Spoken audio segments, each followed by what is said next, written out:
I feel knocked out. I didn't sleep. Yeah, I'm fine. I just didn't see it coming. For some of us, it's a sad day, but for others, it's Coronation Demolition Derby. Hey, guys. Hi.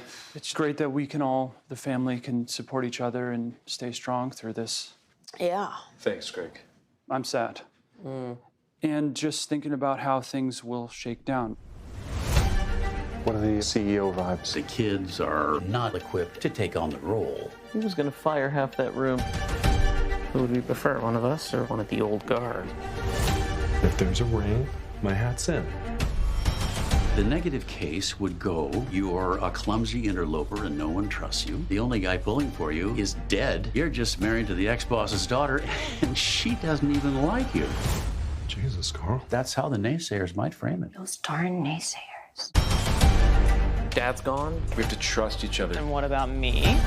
Go on, lie to me. I got a lot of options. We're not sure about the deal. You don't understand what you're buying. It's a trusted brand. Did you call it a trusted brand? This is a parts shop. Good parts, bad brand. We are days out from the very historic election. You seen the polling today? In Alaska, I'm exploding. Macon's team, they want to know if you might drop out. Of the election? Why on earth would I want to do that? For the good of the Republic. Yeah? Yeah. I know what you're thinking. How are we going to cope without the king, right? My sister's fucked up. Tom, that is a number on you. I twisted your heart right up. Brother's a mess. You have no idea the things I'm doing. And I'm gone. You are not good at your job. We are over. We have to guide this company. If it feels scary, It's because the potential is scary. Let the games begin.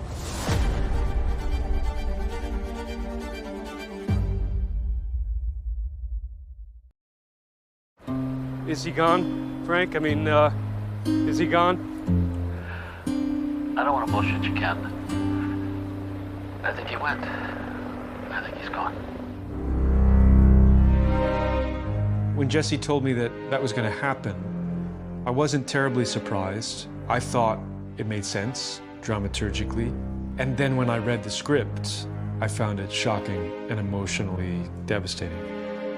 we didn't really have a death scene for Logan, and that was obviously intentional. We wanted to capture a feeling of death that people experience in the modern era of separation, of communication over phone and email. These things happen in all our lives, with our parents or anyone you love, anybody in your life, and something happens and they're just gone. I think it's going to have an extraordinary impact. We were sort of told ahead of time before we got the script what episode 3 was going to be about, but the way that it starts out for Roman with the disappointment that Dad's probably actually not going to go to his son's wedding. Are you going to make it at all? We got him some, Combined with having to have that conversation with Jerry, I feel like professionally it's the worst day of his life, and personally it's one of the worst days of his life too. What's going on, Roman? He has no idea how much worse it's about to get. Your dad is very sick. He's very, very sick. What?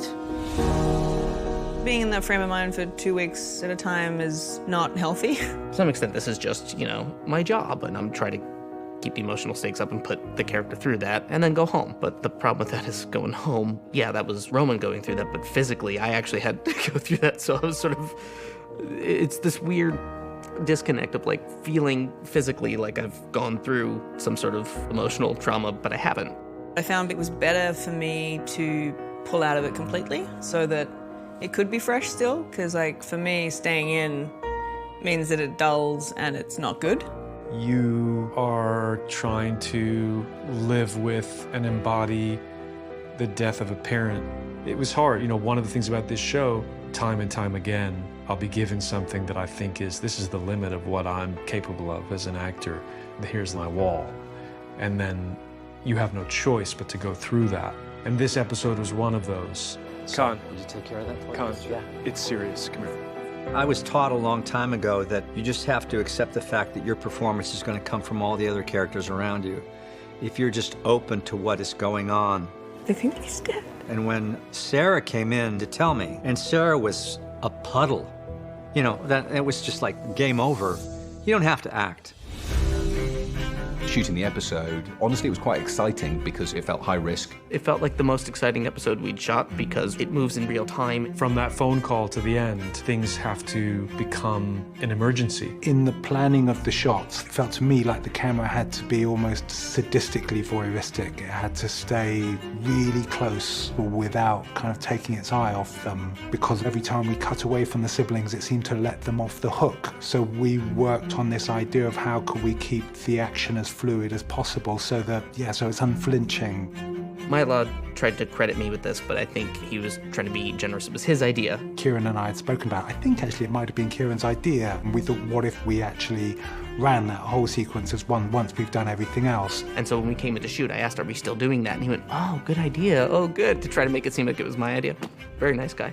But that is what we ended up doing. We shot like 5 or 6 days of the sequence bits, and then we ran the whole thing. As it turns out, it's like a 27-minute long scene. It was like a 28-page scene, I think, which is very, very, very long. You know, on a movie, you'll shoot like a 2-page scene in a day. And we shoot on film, so that meant we can only shoot for 10 minutes, and then the camera needs to be physically reloaded with the new roll of film. So the camera operators worked on this idea of basically hiding rolls of film around the set and hiding a third camera body, doing super fast reloads so that one camera would always be running so they wouldn't have to reload at the same time. It was us doing like a one-act play on a boat in several rooms with background actors, with lighting everywhere with 3 cameras, and it was unlike anything I'd ever done before, and it was extremely exciting. We just did the one. And I think a massive percentage of that ended up being in the final cut.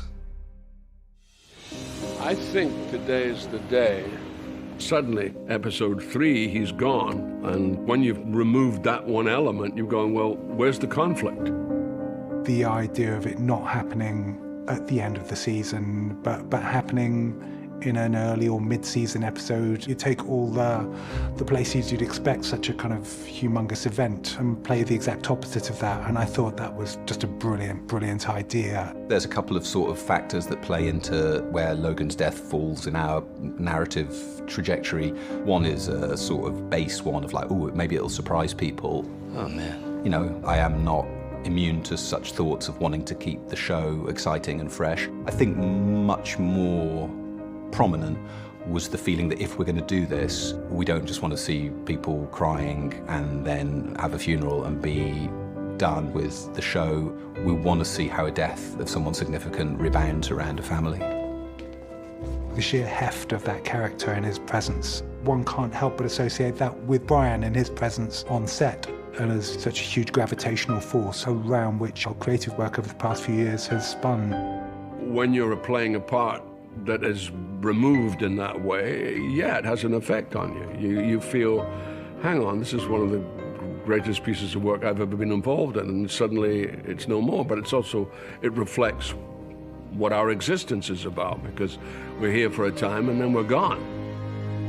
I was very nervous to tell him, you know, because there's lots of anxieties about whether it's the right creative decision, and there's anxieties that someone who I love working with and has been at the center of the show will feel rejected on a human level for not being in it anymore when he's been so central to the whole thing.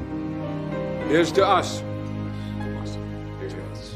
When you work with the genius of somebody like Jesse, it's always sad when that comes to an end. There's no question about it, because you've had such great respect. We're out of here. He took it like a total pro, and he was professional and decent and kind and enough to make it a pretty good meeting, but a sad and significant one. It's going to be hard when the public see that he's gone in episode 3. I think they're going to find it tough, because they've lived with Logan for so long, so they're going to miss him.